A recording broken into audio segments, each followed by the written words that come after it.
Welcome to Stuff My Therapist Says. We're so excited to have you on, Autumn. I'm so excited to be here.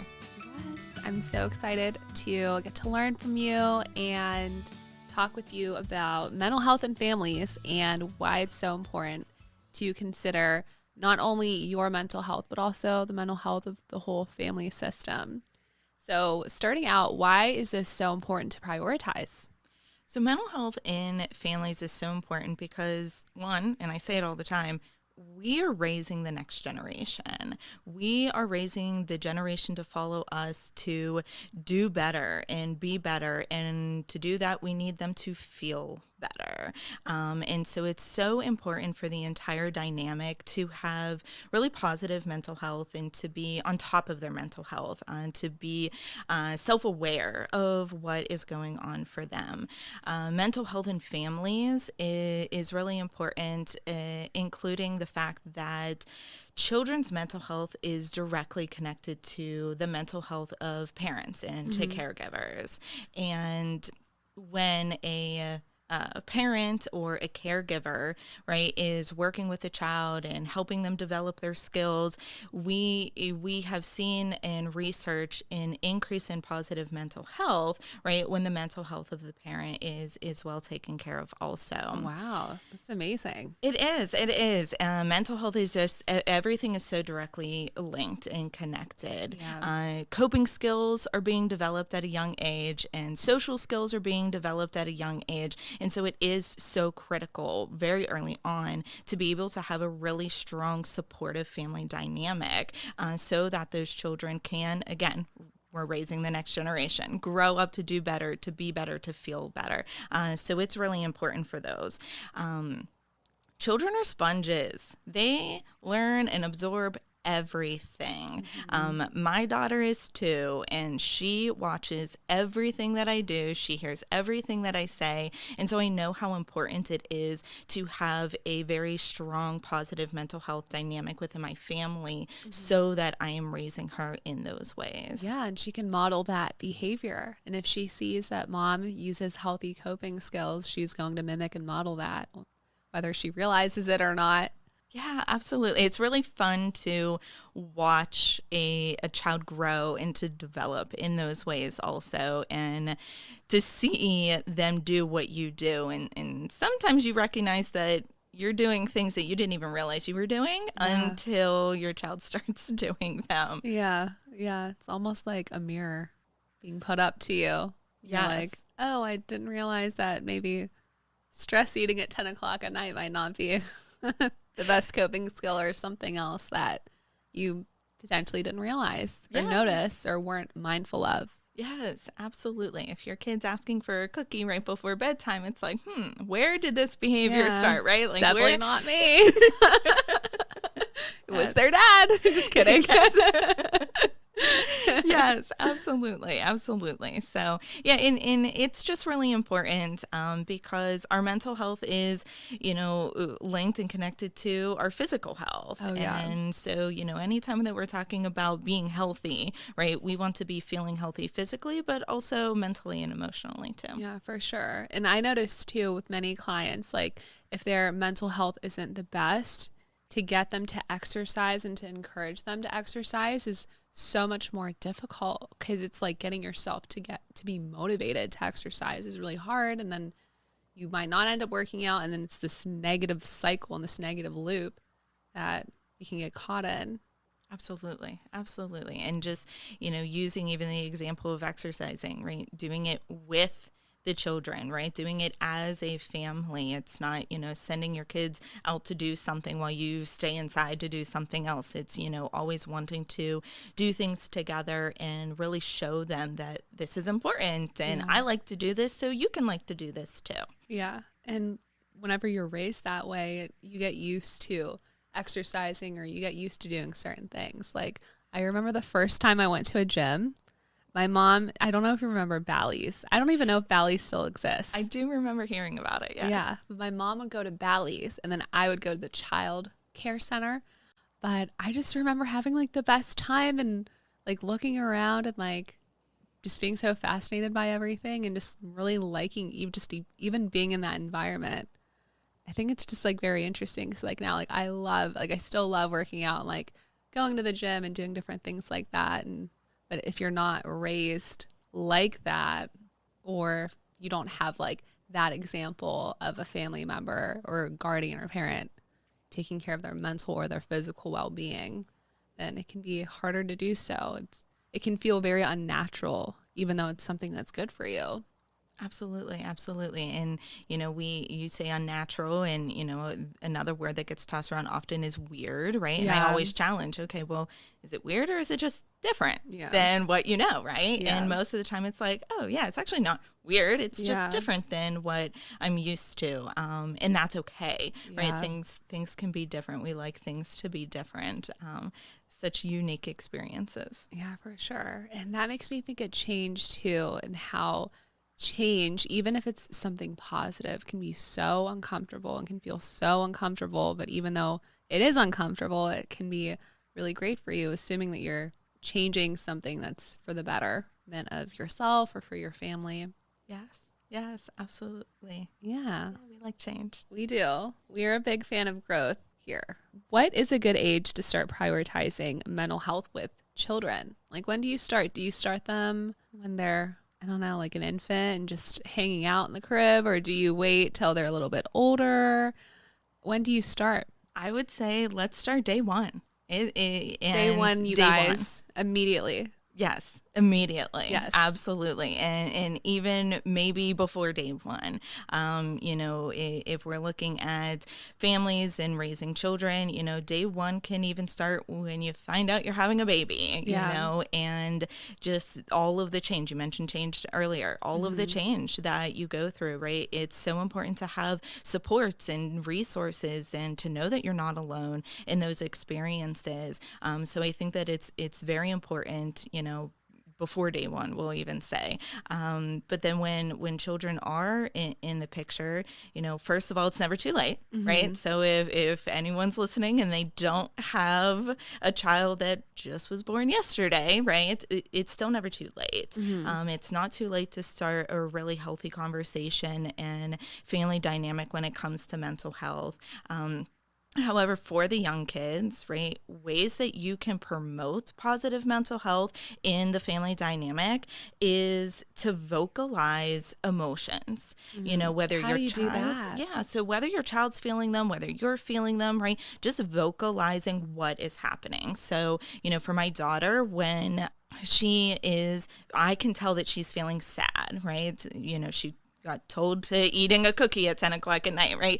She's feeling sad. I will vocalize that for her. And I will say, oh, it looks like you're feeling very sad. I think that you're sad. You're crying, right? You are looking very sad, right? And she now, again, she just turned 2. She will look at me and say, Mommy, I'm sad. Mommy, I'm crying, right? So I am normalizing these emotions for her. I'm getting this close connection for her emotions with her, so that she can start to vocalize them too.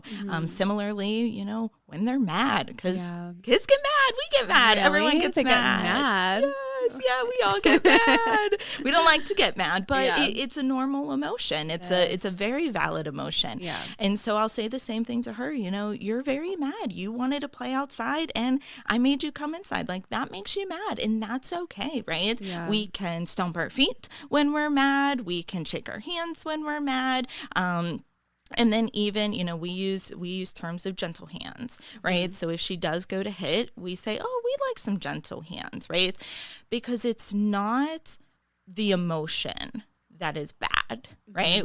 Emotions are not bad, but what you do with your emotion makes the difference, right? Stomping your feet, that's totally okay.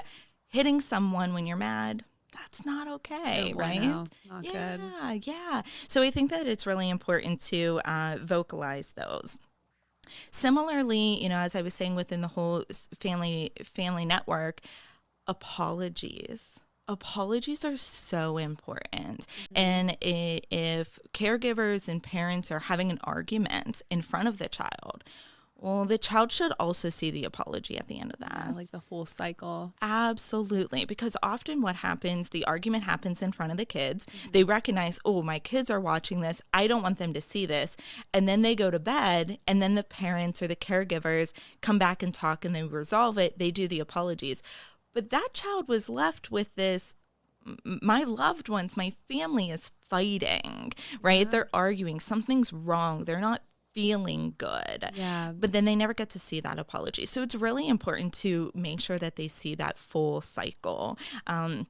Similarly, if a child does something to hurt someone else, not forcing an apology, right? When we think Mm-hmm. about apologies, what we want to see and what we want to hear in that is genuine feelings, Mm-hmm. right? Yeah. We want to feel that it's very genuine.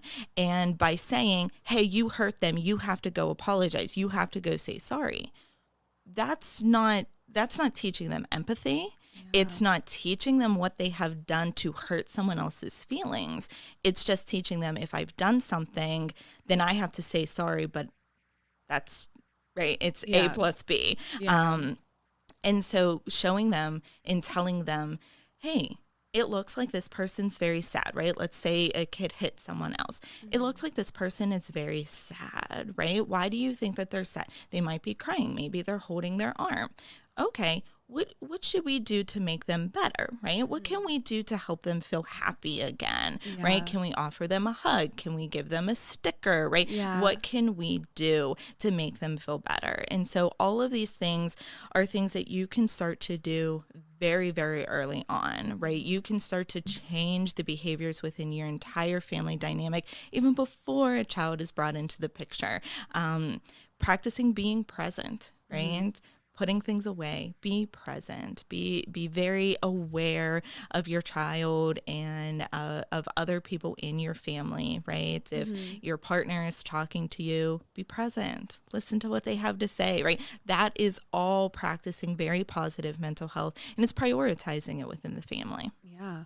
So like let's say someone struggles with mindfulness or being aware, like what advice or tips do you have for perhaps our audience members who are like glued to their phone, or if they're like very busy at work, or if they're very easily distracted, or they don't like being mindful because they think it's stressful to be mindful or have some type of negative association linked to that? Like what do you say? Absolutely. So I may be biased, but I think therapy is for everyone. Yes. I think everyone can benefit greatly with going to therapy, whatever type of therapy that someone is feeling really connected with. And so I think that that's important because in therapy, we can learn ways to put away some of the distractions and to start to be a little bit more mindful and present in those environments. When we're talking about being glued to the phone, you have to be very intentional and you have to hold yourself accountable when you set the idea of, I'm going to put my phone away and have a conversation with my partner, with my parent, with my child, whoever it may be. I'm going to be intentional because it's important, right? We want to go back to those priorities. What are we prioritizing in this? And making sure that that's communicated out there. There's so many apps now on phones where you can start an app and it has a timer and it's like, you're not leaving this app for X number of minutes. Mm-hmm. Put the app on, set a timer for 10, 20 minutes, put your phone down. And then if you try to go pick up your phone, that app's going to pop up and be like, nope, we're not doing this right Not now. today. Yes, yes. If we're talking about partners Mm-hmm. or parents talking to other caregivers for the child, Mm-hmm. schedule times with them to say, you know what, I'd love to have this conversation with you. Right now, it's not a good time. Can we talk a little bit later? And be intentional with doing that, making sure that you're going back to it.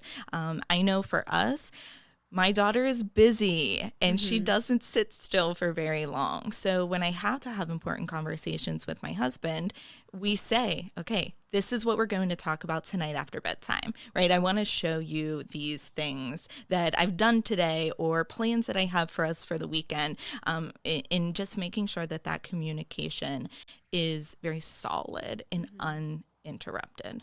So setting time aside and really making it a priority is important. Absolutely. Yeah. Absolutely. At Makin Wellness, our priority is helping you heal and become happy again.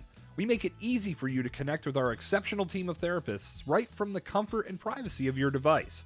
Not only is this approach more accessible, but it also comes at a much lower cost compared to traditional in-person counseling. We believe no one deserves to suffer in silence and encourage you to work through your challenges so you can live life to the fullest. Call 833-274-HEAL or visit makinwellness.com to get started with online therapy. So, how can parents check in with their child's mental health so they have a better gauge as to what's happening? The answer may sound simple, but it really is. Ask. Ask them. Just ask them. They want to talk about it, right? They don't know how to often bring it up. So they need you to start the conversation. You as the adult, you as the caregiver, ask them. Ask them very openly. Don't put them on the spot, right? Don't say, you have to tell me these things. No, right? Give them the option. Most of the time, if we give someone the option, hey, if you want to talk to me about this, I'm here. I'm all ears. I'm here to support you with this. They're more likely going to talk to you, right? Even if you give them options. Hey, if you want to talk to me, or if you want to talk to dad, or you want to talk to Mimi, maybe, right? We're all here to listen to you. We're here to support you. We want to know what you're going through, right? Ask them. Be very simple. You don't have to overcomplicate those conversations. It's really important, and a lot of what we're talking about today too is creating that foundation. Right. And so making sure, again, we're going back to day one. We're normalizing emotions. We're validating emotions. We're vocalizing these things. We're communicating with others in our family dynamic. That is building a foundation so that when you are feeling that there's something wrong, or you get a call from the school that they feel like something's going on, you've already built a really solid foundation. So you asking, hey, what's going on? Would you like to talk about this? It's not going to feel very uncomfortable because you've already built that, right? This is just one additional step on top of it that I think is very important. Another thing that I think we can all benefit from is asking someone whether they want advice or whether they want support, because those are two very different things. And so when someone is struggling with something and they open up and you start giving them advice about what they should do, but that's not what they were looking for, they're not going to feel supported. Yeah. Whereas if they want advice, right, and they need help on what do I do with this? What are the next steps? And you just say, oh, that sounds like that's very challenging for you. I can tell how exhausted you are. They're going to sit there and be like, okay, well, what's next, right? Like, what can I do about this? So ask them, what are you looking for? How can I as mom, or how can I as dad, grandma, Mimi, grandpa, whoever it is, how can I support you? Can I help you with finding out what to do next? Or do you want to sit here and just talk about your feelings? Many times when someone feels comfortable enough to disclose that they're struggling or they need help with something, many times they don't say specifically, like, I want logical advice versus I want you to emotionally support me. So asking can really help, and not even just with your kids, but also with your spouse or your partner, because sometimes certain people tend to jump into problem solving mode or jump into the emotional support mode, but you want the other thing. So this helps to clarify it. So we can't read each other's minds. It's a pretty common thinking error, especially with couples. It's like, oh, that look on your face, I know what that means, because you're thinking this, and they're like, wait, what are you talking about? Yes, absolutely. And also know it's okay if you change your mind, right? Maybe you thought you wanted advice and then you start getting it, and then you're like, oh, this is not actually what I wanted. I'm not feeling good. Speak up. That's okay. You can say, you know what? I did ask for this, but it's actually not feeling really good right now. Maybe we'll revisit it in a little while. I actually think I just need support right now, or vice versa. It's okay to change your mind. Just because you ask for one doesn't mean that you then have to sit there and take it. Yeah, you're not committed to having only that for the rest of your life. It's just you can change your mind if need be, and that's okay. Yes, absolutely. Yeah. So, Autumn, what are a few specific ways a family can foster positive mental health for their kids? Yeah, I love this question because I think that there's so many wonderful things that families can do that aren't extremely challenging and are not time consuming. Because when we're talking about families, we are talking about busy schedules and people being all over the place, right? So I always like to give a handful of tips and tricks of things that you can do very quickly. And one of the ones that we do with my daughter very often, every time we're getting dressed, or, if I'm getting ready for the day and she's standing in front of the mirror with me, sometimes we'll even practice it in the car. If she's getting a little antsy in the car seat, we'll start practicing positive affirmations. And I have her repeat after me of, I am smart, I am beautiful, I am strong, I am courageous, I am brave, and we'll just go down an entire list of them. And so I'm helping her build up that self-esteem and that confidence in herself at such a young age. And right now it's great because she 100% fully believes it. And I love to see it. Yeah. She'll stand in front of the mirror and hold her cheeks and she'll say, beautiful. And I'm like, you are beautiful, girl. And so, yes. Yeah. And those are just little things that you can do with your kids throughout the day, right? It doesn't have to be in response of something else, right? You can just throw them in wherever. You can also throw them in as a response of something, right? If they fall and scrape their knee and you can tell that they're feeling really tough, right? You can say like, it's okay to cry, right? And you look like you're really tough right now, right? And you can build that up for them. Which I think is really, really awesome to be able to see. Yeah. Another one that I recently even just was reading about and I felt like a really strong connection with is when we're talking to our children and we're looking at influences in their life around weight and body image. This is such a critical time for a lot of individuals, is this childhood, this early adulthood of where are these messages about weight and body image coming from? And one of the ideas that really stuck with me when I was reading about it is when you take your child to the doctor and they're always asked to get on the scale. Tell the doctor and work with the doctor so that the number on the scale only gets communicated to you as the caregiver. It's not a number that gets communicated to the child, right? There doesn't need to be this focus on what does the scale say at the doctor's office, right? And you can talk to the doctor and say, if you do ever have concerns about my child's nutrition, talk to me. Right? Don't talk to my child about like, are you eating 3 servings of fruits and vegetables a day? Right? They're not responsible for their nutrition at that age.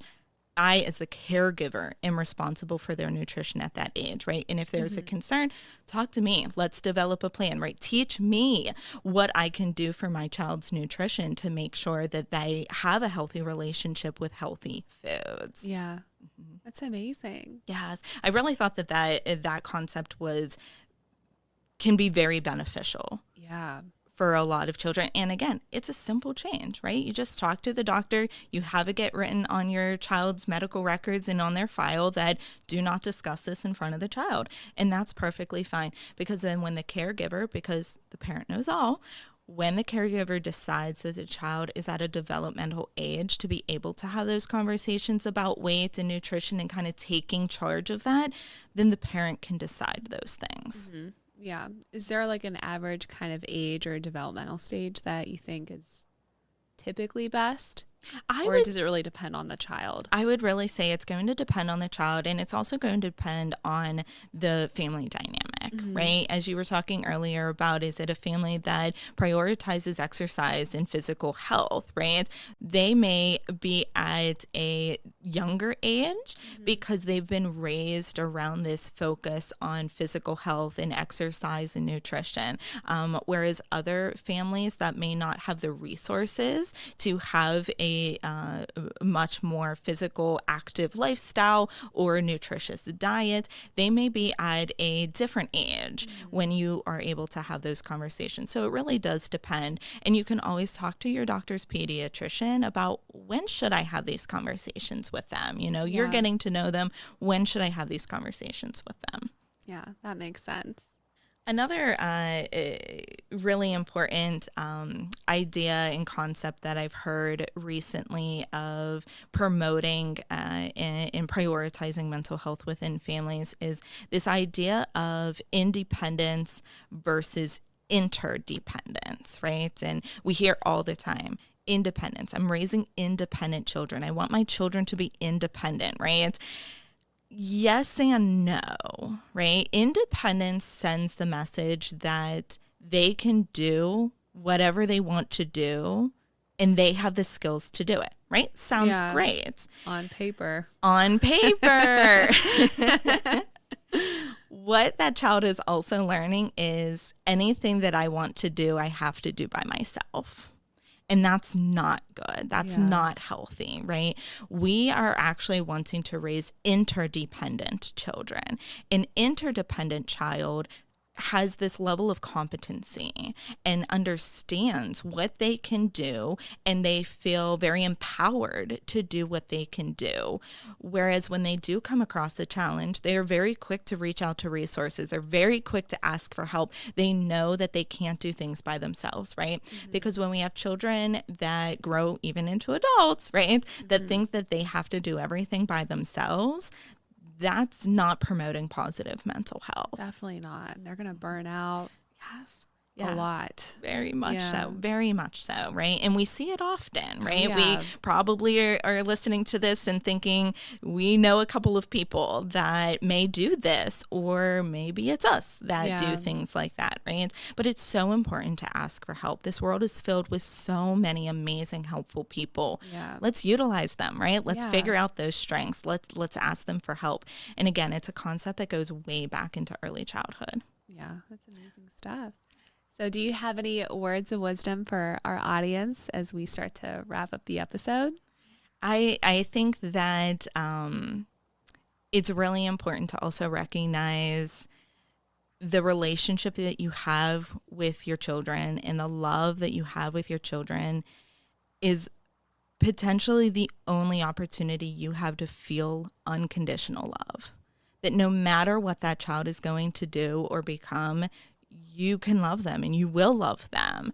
And that love is so powerful and so strong that even on the hard days when you are struggling with something and, you've had tantrums left and right and the house is a mess and you can't get dinner made, right? That love at the end of the day is the only thing that those kids need. Oh, that's amazing. Love is all they need. It is. Beautiful. Well, thanks so much for being on Stuff My Therapist Says and sharing your wisdom about family and mental health with us. And Absolutely. you did such a great job. This was wonderful. Absolutely. Thanks so much for having me. This was very exciting. And I'm glad that I get to, kind of spread the word of things that I talk about very often to a much wider audience. Yes, they are going to appreciate it for sure because you know a lot about mental health and families. And this was wonderful. Thank you. Thank you. You're welcome.